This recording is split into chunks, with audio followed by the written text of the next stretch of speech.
Hey everyone, welcome back to the Dairy Rate. And when you look at spring football, it's easy to get pulled into the typical headlines and talking points, the position battles, which early enrollees and transfers are turning heads, the depth charts are going to be outdated the second the fall camp opens. And yeah, 3 years ago, that stuff probably still mattered. It made you feel like you were seeing clues into something bigger, made you feel more connected to the program. But after watching the results over the last 3 years trend the wrong way, I think it's a fair question to ask. Should we actually care about that stuff anymore? I mean, I'm still going to cover it because, I've got to play the game a little bit because it's those talking points and headlines that get clicks, that move, that move the algorithm, that bring people in. And if that's what it takes to get eyes and ears on the stuff that to me actually matters, I'm fine. But I'd be lying if I said it doesn't feel a little hollow at times or just feels redundant. I'm saying the same things over and over again, or I'm trying to rephrase the same things that smarter and more talented people are already saying. And that's what, to me, brings me to the point of what this series is about. Is it's not about the headlines and the talking points. It's about recalibrating how we watch and how we absorb the information that we're getting this spring as a springboard. Hey, I love using that spring word, into changing the way we see football going forward. Um, we're looking for the context behind the conclusions. We're trying to understand what spring fall actually is instead of pretending that the superficial points actually matter. Because as a coach, for me, spring football isn't about answers. It is about evaluation. It's about installation. It's about stress testing ideas in a relatively safe environment and trying to see which players can fill roles and which roles need to be eliminated altogether. Unfortunately, in this era of college football, it's going to start to be happening more and more behind closed doors with closed practices, controlling the media availability. Something that Luke Fickle, I think, has been very good at is being open about the program and sharing a lot. But with so many programs tampering now, it's not unfair to say that he does need to put things more behind closed doors. Uh, but that doesn't mean what the access that we get doesn't give us tells. If you know what to look for, you can still pick up on the direction of the player progression, the evaluation, the installation, etc. At very least, you can be able to start asking better questions and formulating your own talking points and headlines about this program. And that's the point. That's where we've started with these first two episodes, looking at the offense and the defense and how to interpret what we're seeing to formulate stronger and better opinions. Now, we're going to zoom out a little bit and take a look at some program level things, the big picture, the kind of things that don't show up in a Twitter post, and kind of decide is, or at least have an idea of, are we trending in the right direction, and is the program fixable?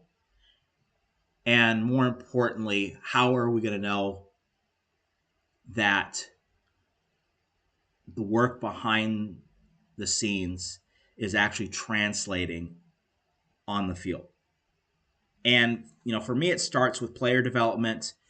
It's not the, who's looking better with his shirt off in March, but actual progression in fundamentals on the field. Obviously, those kind of things push the meter. It shows the hard work that the players are doing. I'm not discounting the hard work that the players are doing, especially now. Obviously, everyone is seeing the shirtless pictures the players are posting of their body transformations this winter, and that's awesome. But that has got to. The only way that that stuff is going to matter is if we get through the spring with a lot less injuries. So that's fine. But I care about, okay, the added weight, the added speed, the added quickness. What does that translate to on the field? And if it doesn't translate to improvement on the field, then I don't care. And because with the amount of roster turnover, with the recruits, with the transfers, short-term players are going to have to also be long-term bets. It is changing how this program is going to see development. And because we don't have the luxury of the 5-6 year slow burn anymore. This is a win now environment.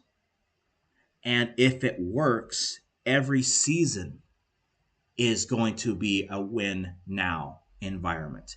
And us as fans of Wisconsin football are going to finally realize that the next thing that college football is taking from the professional ranks is the idea of constant improvement. NFL teams don't have players sit on their roster for 4 years and hope in year 5 they can do something. They're only going to invest in a player that long if they see something special right now. But other reasons keep them off the field. And so it's going to change the way how we see recruits coming in. It's the slow burn is gone. What can you do for me now? And then the transfer portal is going to be a lot more like free agency. And we're going to fill in the gaps that the draft, that recruiting isn't going to fill. And that's just how it is. That's how that program is going to operate. That's how we're going to recruit. That's how we're going to allocate resources. And that's going to be the identity of college football moving forward. And it's up to our staff, the university, and then us as fans to realize that's where it's going. And embrace it, because it's not going to go back. And we have got to stop pretending that it's still 2016. Look, the past matters, continuity matters, but so does evolution. And somewhere in that balance is whether this thing levels off or actually takes a step forward.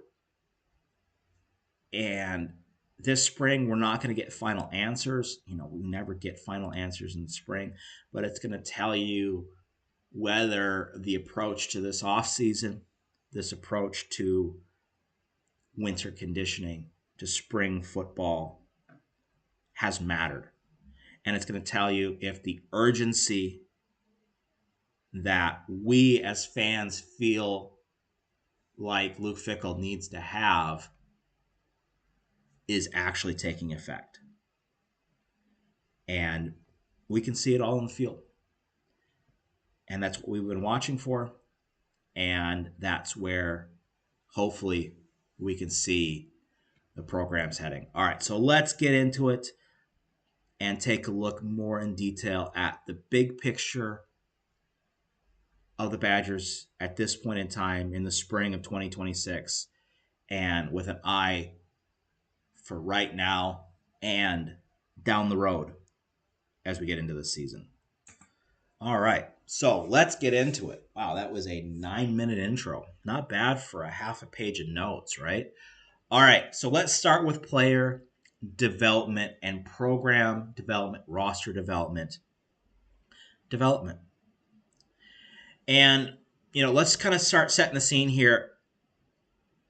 Obviously, the way that rosters are being built has changed. And I don't necessarily see it as a bad thing, because no longer do you have to wait 4 years for someone to finally be that guy. If he's not going to be the guy, he's not going to be the guy. You can think back in Wisconsin football history at eight, especially in recent years, of high level recruits that sat on the roster and didn't do anything. And when they got on the field, they didn't do anything. Would we have liked to have the transfer portal back then and find somebody who could actually do something? You know, like I said in the intro, roster development is going to start following more and more the NFL model. And even the NFL model has teams that see roster development very differently. You got teams like the Rams who don't care at all about the draft. They get rid of all their draft picks, they trade for players, and they go in free agency. And then you have other teams who dig deeper into the draft. They find diamonds in the rough in the late rounds and in the undrafted free agency, you know? And that's the transfer portal these days. Transfer portal is free agency. It is taking the draft, which is going to be the new equivalent, or the draft is the equivalent of high school recruiting these days, where you're trying to get some headline pieces, some big names that you think can play early and play often, that are going to be key players down the road. And then there's going to be some bulk filler. And then you're going to fill in all the rest of the spaces with free agency. I'm not necessarily against that. I just want to see good football. You know, I've long known that, as Cardale Jones once said so eloquently, these players ain't here to play school. I accepted that a long time ago. And a lot of sweater vests don't. I just want to see good football. The most innovative football is done at the college football level. The NFL comes to college football to learn how to play football better. The difference is, in the NFL, they have better players. That's the only difference. So, anyways, we get the influx of players, whether it be transfers or high school recruits. How development matters with them is, and how we can see that it is actually working beyond the playing together. That will always work. These kids will get to know each other. It's not going to ever be a situation where we get onto the field in August and September and the guy doesn't know the guy next to him. So that cliche we can get out of the way. But spring ball is a perfect opportunity to find out, are these players physically ready? Has the off-season program developed the players physically enough to handle the Big Ten environment? I think we saw last year the emphasis on getting bigger and stronger in the winter worked. And you saw players who were bullied around in 2024. I'm thinking guys like Daryl Peterson improve, and it showed on the field. Already, we just saw the roster put out for the team this spring. And we've seen the results of the off-season conditioning program. We're getting bigger. We're getting stronger. Hell, players are getting taller. Now that foundation is set. I think the physical readiness is set. Now, how are we going to take that physical readiness and put it on the field? Well, the next step is the mental load, because playing football is playing football, but it is, the offense focusing on timing and spacing, reads, footwork, etc.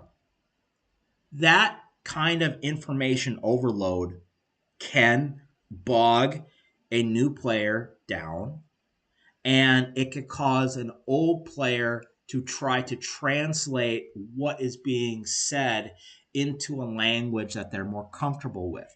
By doing so, you're thinking about the same thing twice, and you're slowing your brain process down.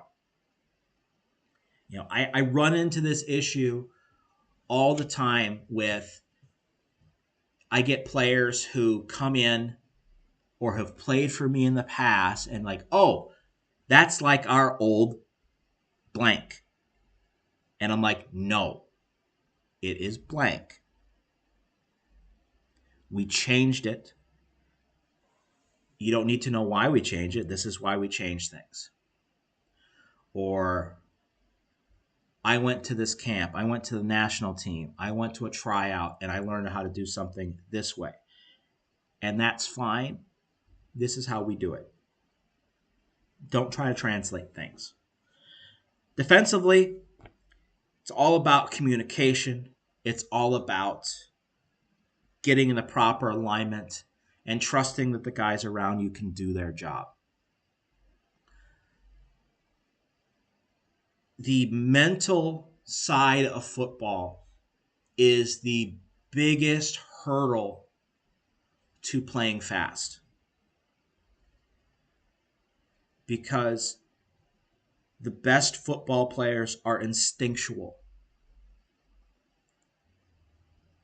You can be a cerebral player. You can know this game inside and out on a chalkboard, but it has to come naturally. And spring is a great opportunity to challenge players to push that mental load, to see how far they can push it until the play on the field starts to slow down in the wrong way. It can slow down in your head and you can see things clearer. That's different. But actually, you're thinking too much and your feet don't follow. That's where it slows down the wrong way. So that's the next step in evolution, is then what can the coaches do to get the same information across, to get the players to absorb new schemes and new assignments and new roles without overloading their mental capacity? Translates into speed. And where they can do that, where they can maximize the preparation of the player, so to speak, it is the practice environment. And we're not necessarily going to know how the practice environment is changing because of the access that we have. We're only going to see the same kind of clips that we normally do, get the same kind of reports of the reporters who are at the same positions, et cetera, et cetera, et cetera. But obviously, the last couple of years, something has been off with practices, where finding that happy medium between physicality and body preservation has led to a lot of injuries in camp.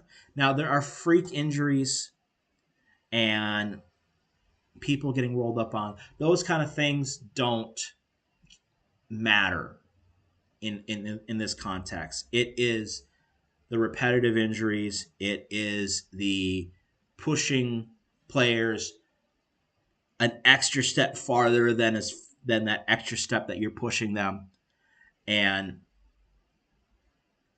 that's got to change, because it almost feels like these last couple of years, the real driving point has been, you know, Darian Dupree, man, he's showing out strong here at the beginning of spring ball.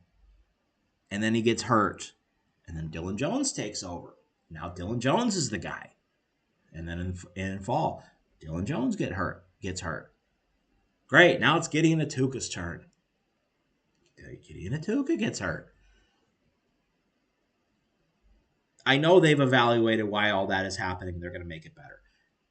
Also, let's make sure we're very clear. Many pieces of the sports medicine support staff have been at Wisconsin for a long time, some of them for decades. So it's the same people that we've had for a while. So get your head off of that. Anyways, when so this is kind of telling us how do I say this? When we see what we see it from practice, we don't know how the environment's changing. We see it, and we are evaluating. What we're able to do is we're able to evaluate what they are being taught behind closed doors is actually teachable and retainable.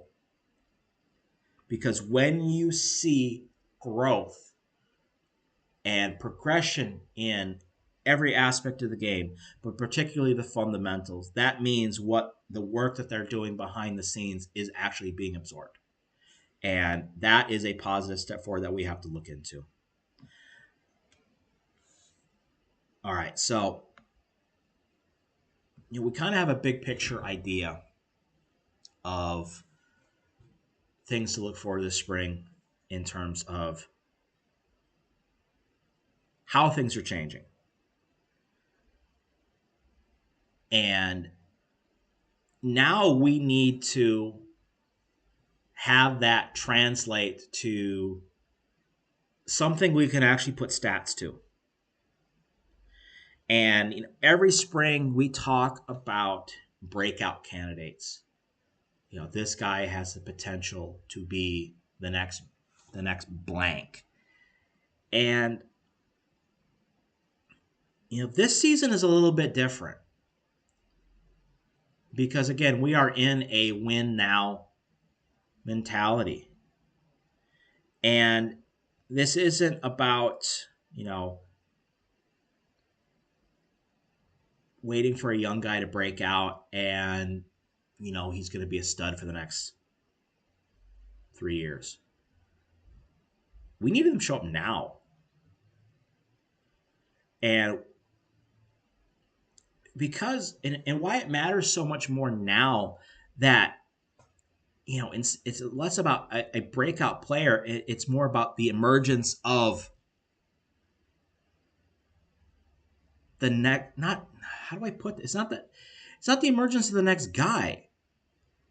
It shows that what they're doing is working and that they're not breaking out. They're playing to the potential that they've always had. And what we expected, what the coaching staff expected is actually happening on the field. That's a breakout. It should never be like, we shouldn't be surprised that a player is playing well. Of course he should be. And so when we're thinking about breakout candidates, I don't want to be surprised. I want it to be players who's like, yeah, that's what I expected. That's why he was brought here. And that's why our team is moving forward. So we have to get the most out of the players on our roster. Simple. Who has the potential to go beyond the expectation and go beyond maybe what they were brought in to do? It starts for me with the offensive line. That is the breakout candidate. If the offensive line as a whole from the starters to the two deep, can play to the standard that Coach Mateos, Coach Grimes, and Coach Fickle expect, everything else falls into place. And that is all I care about right now.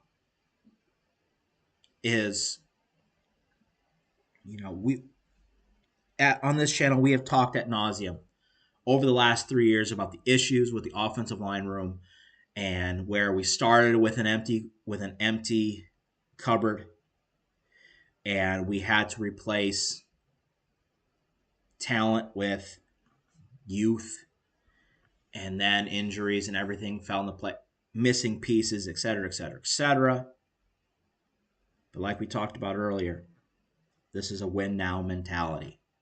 So this offensive line group, who I think talent-wise is one of the most talented offensive line groups that we have had in a while, because they are bigger, stronger, more athletic, and that's what's needed in college football today. And whether you like it or not, on paper, this is a very talented offensive line group that has to realize their potential. That is the breakout. Okay? Kevin Haywood needs to destroy people on the edge. Okay? Austin Kawecki has got to get out there and run 3 techs to the sideline. And we've got to pass protect. If we do that, the entire offense gets better. More time, more space. Everything falls into place. And then the usual suspects that when we talk about breakout candidates in the old school definition, that's where the Malachi Colemans and the Zion Kearney and the Brian Jackson in a touchdown vulture role, and the Grant Stecks, the usual suspects, can break out. But breaking out is not going to matter if the offensive line does not take a big, big step forward. And it can't be just a flash. It has to be a sign that what they're doing in the room is working, what they're doing on the practice field is working, and what they are doing schematically in terms of the playbook is working. Everything else will fall into place. That's what a breakout is. And it's got to be the offensive line. So, to kind of wrap things up here this spring, I have been a fan of Wisconsin football for, 40 years, 38 years, whatever. Went to my first game in 1992. So I guess that's 34 years.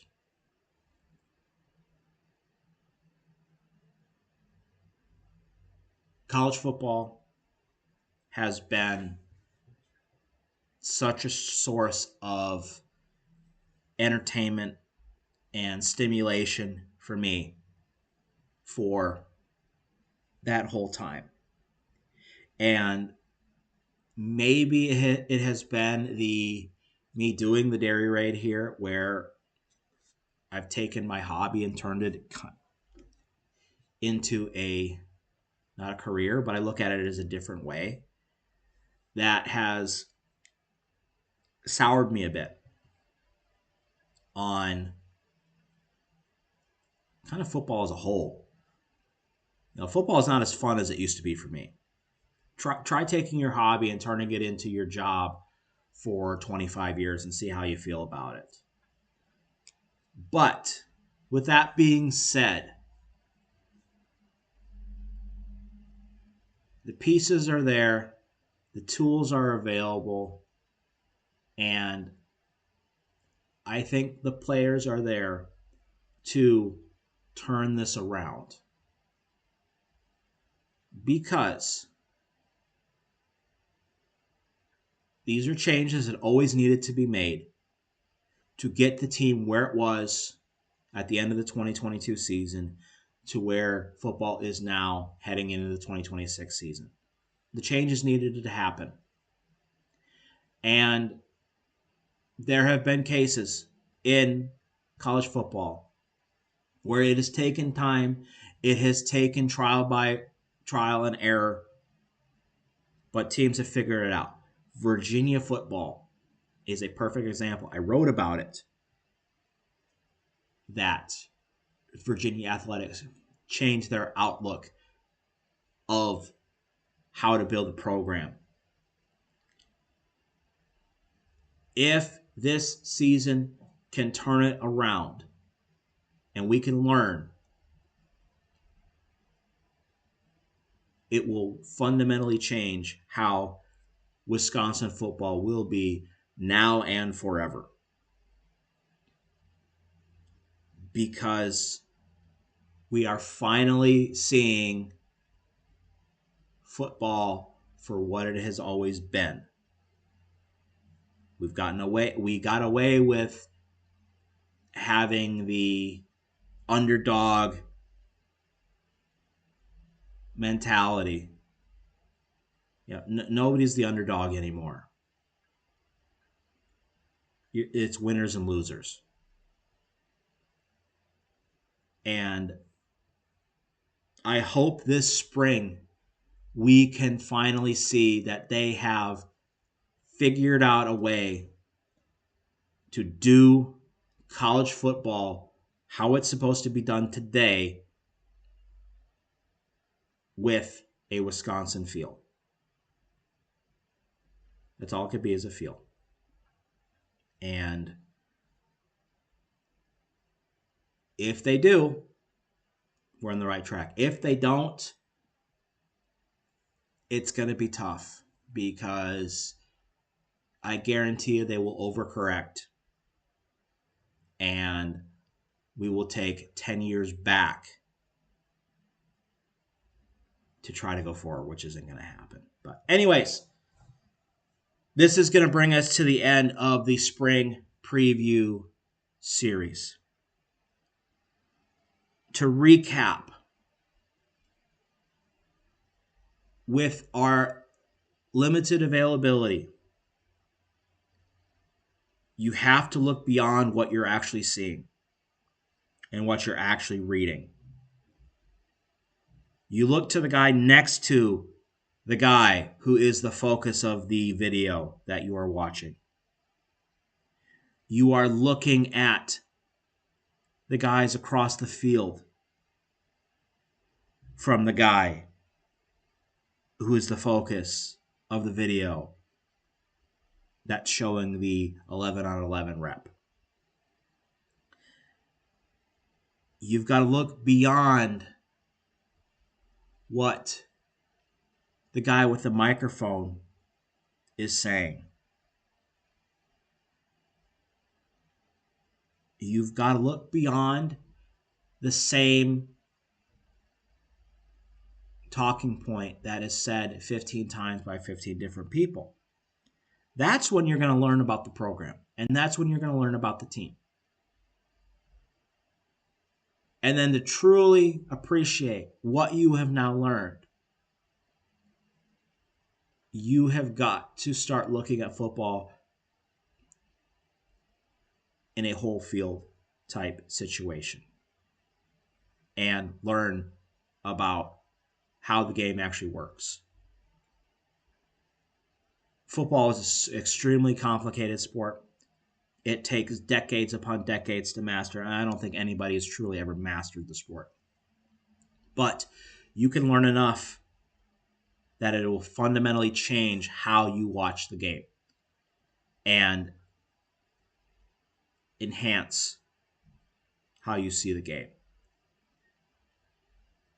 I hope that you, as Wisconsin football fans, can use the Dairy Raid as a resource to expand your knowledge of not only Wisconsin football, but football in general. And to better appreciate what you're seeing on the field, to better appreciate what the coaches and the players are doing, and just enhance what you see. And if you could do that, I think your appreciation is going to change. And as always, if you have lasted this long through over 2 hours of this preview over the 4 episodes that we've done with episode 0, of course, I hope that I've put you in a good position to learn about Wisconsin football this spring. And I appreciate everyone who is watching this, everyone who's listening to this. And here's to the start of a hopefully successful 2026 season. So thank you as always. And we will see you on later in the spring when we actually have some answers to the questions that we are going to make in our head after we watch and learn from the clips, etc., from this season, from the spring. All right. Rambling on my outro. It wouldn't be me if it wasn't rambling. Thank you as always. See you next time.